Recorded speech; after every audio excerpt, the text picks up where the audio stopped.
Imagine your kids standing in your house after you've left, squabbling over boxes of unfamiliar items and feeling overburdened. Thousands of families experience this terrible situation each year, but yours doesn't have to be. The goal of Swedish death cleaning, or dust deadening, is to continuously declutter, particularly as an elderly person, to ease the load on surviving family members. What most people don't know, though, is that these 7 phases make seniors nervous because they make them face up to unpleasant realities about their belongings. However, becoming proficient in them might be the best present you can give your loved ones. Allow me to demonstrate why step number 4 transforms everything, and why millions are adopting this transformative strategy. What aspect of this process most worries you? Leave your comments below. Introducing Dolores Martinez, a 72-year-old Phoenix grandmother who believed she was doing everything correctly. Decades of memories surrounded her tidy, well-kept 3-bedroom home. However, Dolores saw her neighbor's children spend 3 months going through their possessions, grieving over choices, and almost disintegrating as a family after her neighbor passed away unexpectedly. At that moment, Dolores came to the horrifying realization that her own house was a ticking time bomb. According to author Margareta Magnusson's method, Swedish death cleaning is clearing out and organizing your home before to your passing, in order to ease the strain on your surviving family members. This is about love in action, not morbid thoughts.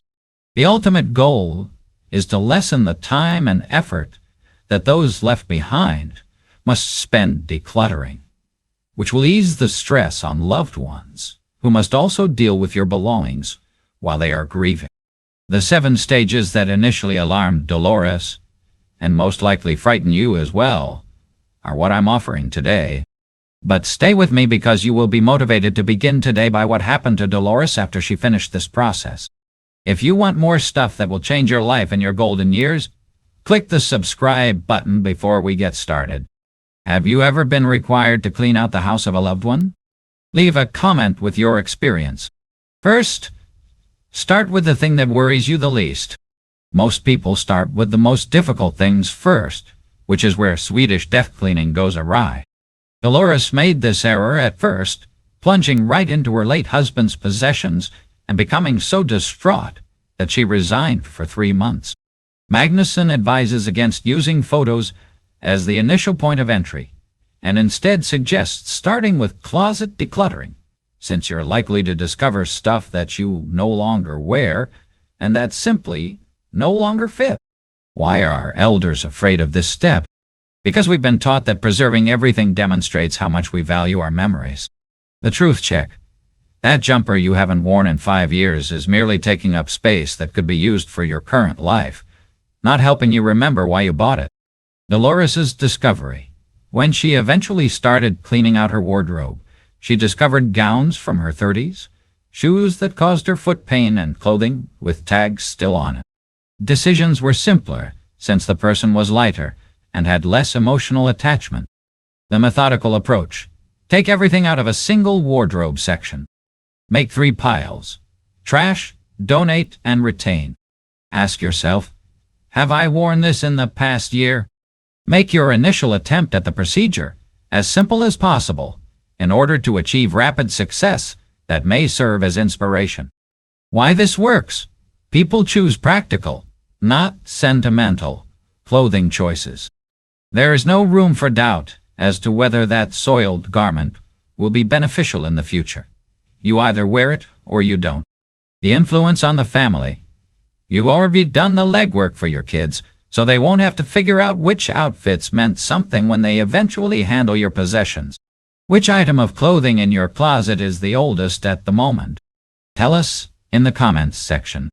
What Dolores discovered, however, altered everything, and it brings us to the step that most seniors find most horrifying.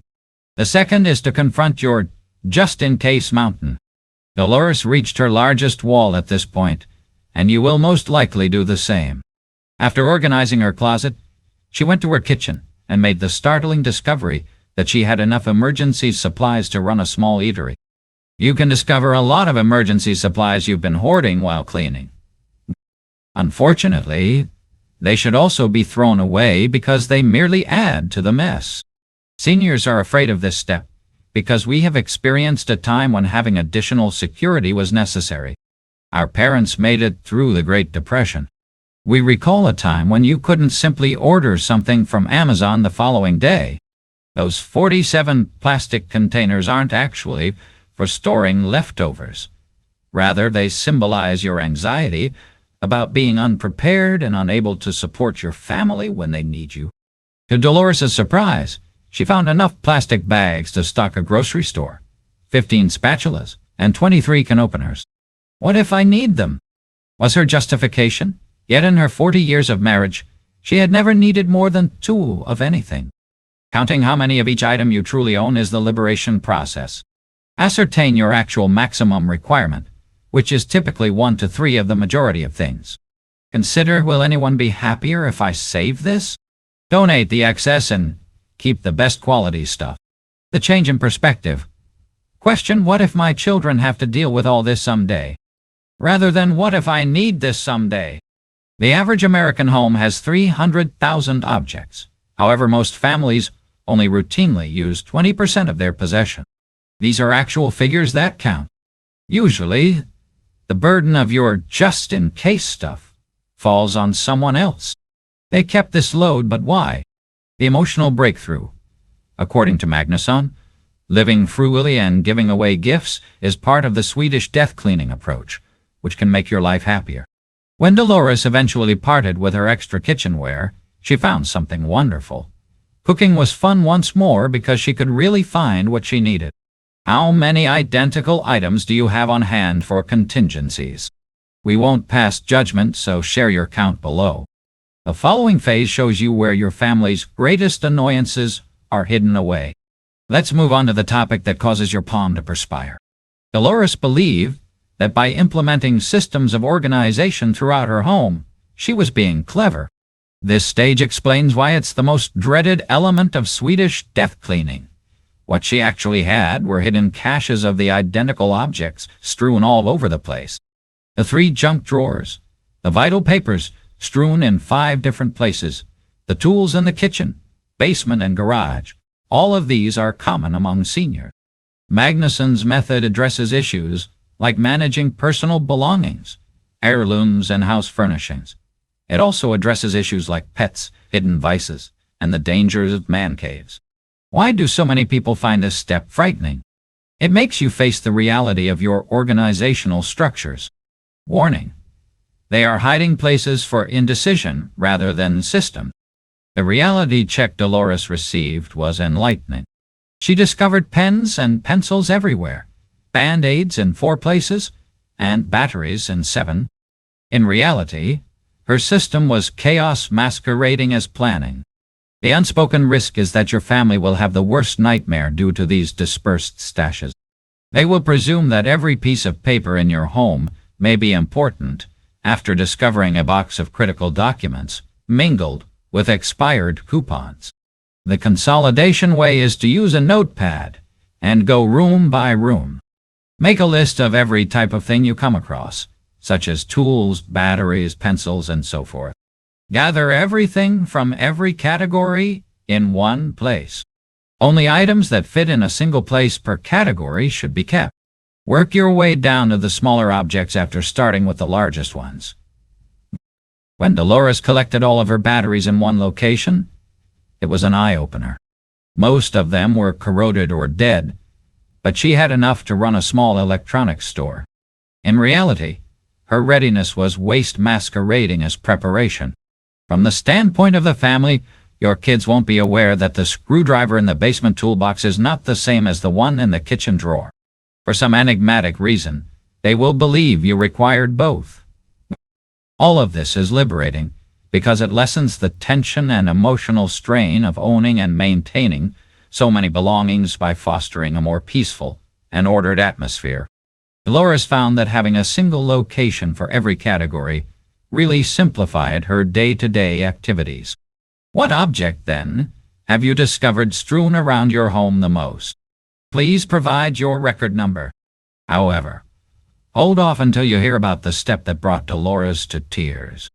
It's the next one, and most seniors have been avoiding it for years. This is it. The move that terrified seniors the most, and the one that totally destroyed Dolores. As she sat in her spare bedroom, surrounded by boxes of documents from 1987, she finally saw why her neighbor's kids had been fighting so much after their mother died. Along with getting rid of paper clutter, gather and arrange crucial documents, like bank account information and legal documents.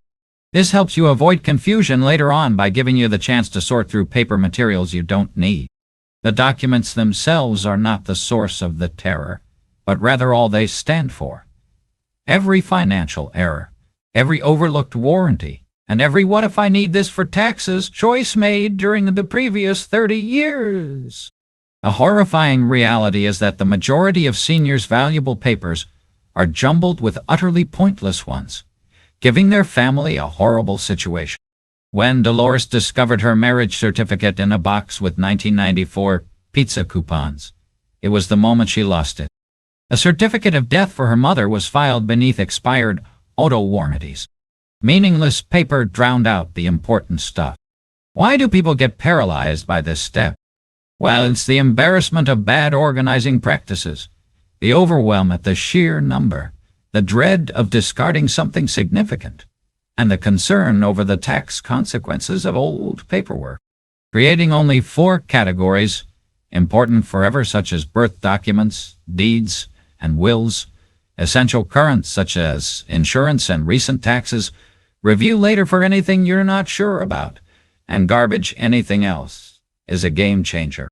The majority of financial records are only need to be retained for 7 years, according to the 7-year rule. That 1998 phone bill, why you preserved it, is not a mystery to your family. Remember the digital element. Our loved ones will also need to sort through our digital mess, so be sure to keep your login credentials close to hand for things like online bank accounts and other crucial information sources. She reduced 47 cartons of paperwork to 1 neat file box and 1 tiny accordion folder after 3 tearful days. She called her daughter in tears of happiness because the relief was so tremendous. Imagine your kids discovering a single, clearly labeled file, rather than dozens of mystery boxes as a family gift. Not only are you keeping paperwork organized, but you're also keeping family members from fighting and being confused during their grieving process. Which document is the oldest that you discovered during your organizing? Let's see who wins. Share the year. More courage is needed for the next step than most seniors believe they possess. This stage, which was absent when your parents went through this process, is, to be honest, the one that makes the majority of seniors feel totally powerless. I had no idea how many accounts, passwords, or digital assets I had accumulated over the years, Dolores realized as she glanced at her computer screen. It might be a big effort, so think about clearing off your desktop and hard disk as well. This may be too much for your family to handle. Seniors are afraid of this step because they know that avoiding digital organization will have disastrous effects on their family, but it feels like learning a foreign language. Your family will receive both your digital and physical belongings, which is a digital nightmare waiting to happen. They risk permanently losing access to crucial accounts, financial data, or priceless memories if they are not properly organized. Dolores's digital shock. She found that she had 12 email addresses, most of which she had forgotten, 47 separate online accounts, thousands of duplicate images on various devices, crucial financial information dispersed across platforms, and, well, no password records anyway. Why does it seem impossible to complete this step? Uncertainty about what is truly valuable online, anxiety related to technology, password overload, and the dread of erasing anything significant. Here is the detailed digital cleansing process. Start with a password audit, making a list of all the accounts you can recall. Consolidating emails into a single primary email and forwarding others is the second step. Third, organize your photographs by classifying them into distinct groups and removing duplicate. Fourth, Document bank accounts by compiling a safe list of crucial login credentials. Fifth, plan your digital legacy by determining what should be kept and what should be removed. Preventing family nightmares. If you don't take this step, your kids may spend months attempting to retrieve images, access accounts, or comprehend your online finances. Because no one knew the passwords, some families never get their priceless digital memories back. The balance of security. You must allow your family to access information without jeopardizing existing security. Think of a sealed envelope containing important information, or a secure password manager. Dolores came up with a straightforward solution. She made a paper that contained all of her important account details, put it in her safety deposit box, and instructed her daughter on where to retrieve it. She also reorganized her photo storage, making logically ordered folders. The unanticipated advantage of decluttering is that it can make you feel fulfilled and at ease since you know that everything is in order. Dolores discovered that her current computer use was considerably more efficient and pleasurable when she organized her digital life. So, over the years, how many email addresses have you created? Who has the most? Let's see. However, the most crucial step of all is the one that brings tears to the eyes of grown elders. We've arrived at the emotional apex, the moment that ultimately freed Dolores but also crushed her heart.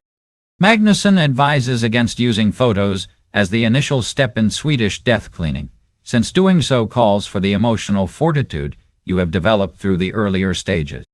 Dolores sat with innumerable bins of mementos from her children's life, 47 photo albums, and 23 shoeboxes of loose photos. She felt as like she was wiping out her family's past, which was more frightening than the actual pictures. This step's emotional anxiety compels you to prioritize your most important memories. To be honest, it's unsettling for any parent or grandparent to feel as though they are choosing which aspects of their lives are worth saving. The reality check for the family. Your kids don't want 2,000 pictures of themselves as kids.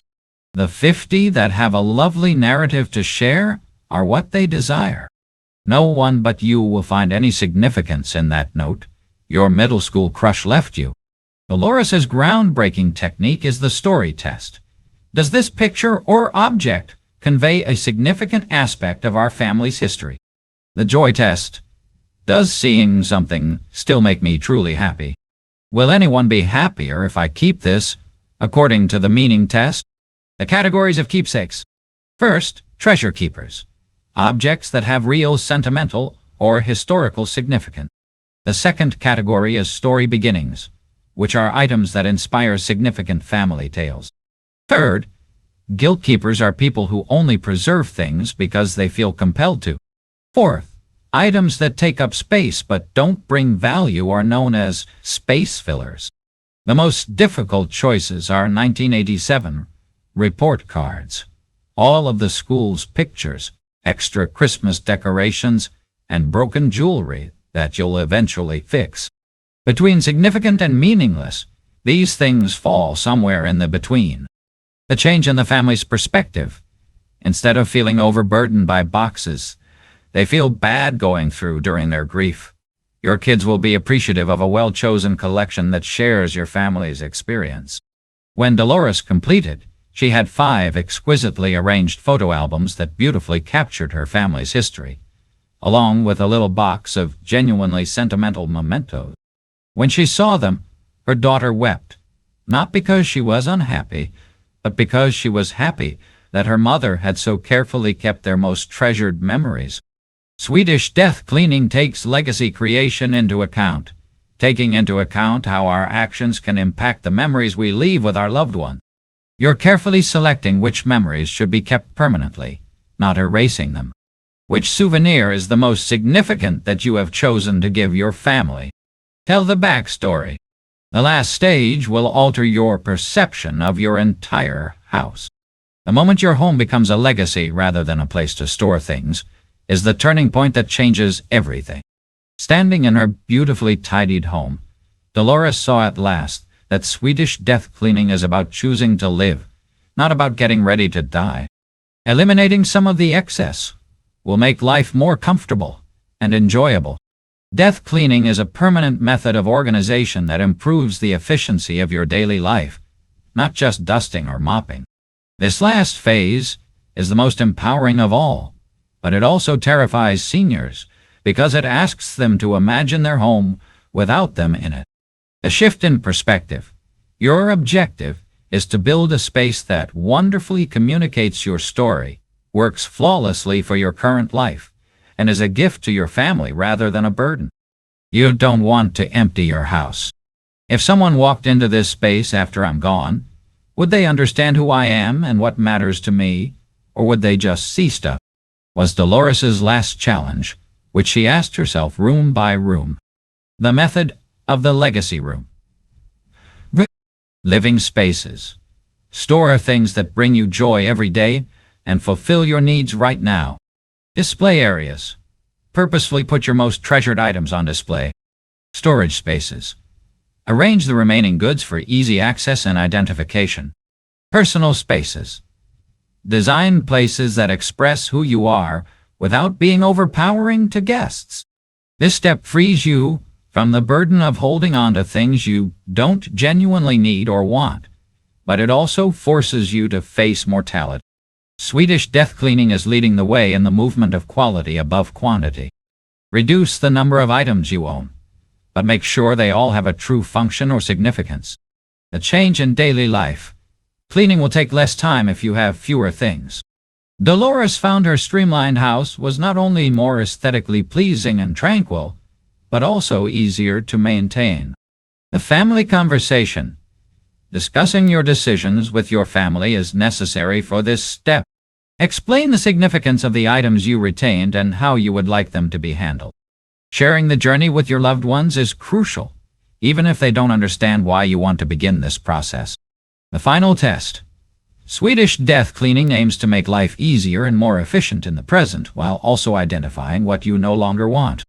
Every object in your house should either brilliantly satisfy your present needs or meaningfully carry on your legacy. The last thing Dolores realized was that everything in her house had a purpose. She could spend every day surrounded by only the things that made her happy or met her requirements, and her family could come visit and instantly grasp what was most important to her. Which one of your possessions best embodies your legacy? Share your thoughts in the comments section. Let me now reveal you Dolores's fate after completing this journey. Dolores called me with heartbreaking news 6 months after she finished her Swedish Death Cleaning tour. That all changed when her daughter paid her a surprise visit and said, "Mom, your home feels so peaceful now. I love spending time here." However, the true change was in her spirit, not only in her physical appearance. Swedish Death Cleaning makes life straightforward and manageable, which makes space for happiness. Dolores was spending her weekends teaching her granddaughter to cook, gardening, and visiting friends instead of organizing things. She was also taken aback by the financial impact, as she was able to create a little vacation fund by selling stuff she no longer required. Knowing that your affairs are in order can bring a sense of fulfillment and tranquility when you declutter. Above all, the terror had vanished. She had already taken care of the burden she might leave behind, so she was no longer concerned about it. Her kids knew exactly what she valued and where to look for critical papers. Her legacy was ordered rather than disorganized. Dolores changed from being overwhelmed by material belongings to leading a purposeful life. Instead of serving as a place to keep her concerns, her house became to reflect her ideals. You have to make this decision for your family. The burden increases with each day you wait, both for them and for you. Doing Swedish Death Cleaning for those you care about is a meaningful gesture.